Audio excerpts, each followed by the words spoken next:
বইটি পুরা পढ़ी নাই কারণ বই এইটি দিয়াগলা কিন্তু বহির নামকରଣ ଯାହା ହେଇଛି ତା ଦେହରେ ଲେଖା ହେଇଛି ମୋଦି କ'ଣ କ'ଣ ଲେଖା ହେଇଛି ମୋଦି ତନ୍ତ୍ର ତନ୍ତ୍ର ସୋ ଆମ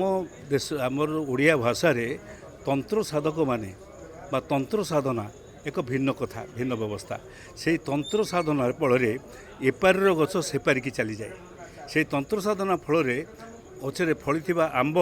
ହଠାତ୍ ପାଚିଯାଏ ବା ପଣସ ପାଚିଯାଏ ଏ କଥା ଆମେ ଗାଁ ଗହଳିରେ ଶୁଣିଛୁ ଏବଂ ତନ୍ତ୍ର ସାଧନା ସେଇ ତନ୍ତ୍ର ସାଧନାରେ କମ୍ ଭୋଟ ପାଇକରି ମଧ୍ୟ ମୋଦି ଓଡ଼ିଶାରେ ବିଜେପି ସରକାର ଗଠନ କରିପାରିଛନ୍ତି ସେ କମ୍ ଲୋକମତ ପାଇକରି ମଧ୍ୟ ସାରା ଭାରତ ବର୍ଷରେ ମୋଦି ବିଭିନ୍ନ ରାଜ୍ୟରେ ଅନ୍ୟ ଦଳମାନଙ୍କୁ ଭାଙ୍ଗିକିରି ନିଜର ସରକାର ଗଠନ କରୁଛନ୍ତି ତାହା ହିଁ ହେଉଛି ତନ୍ତ୍ର ସାଧନା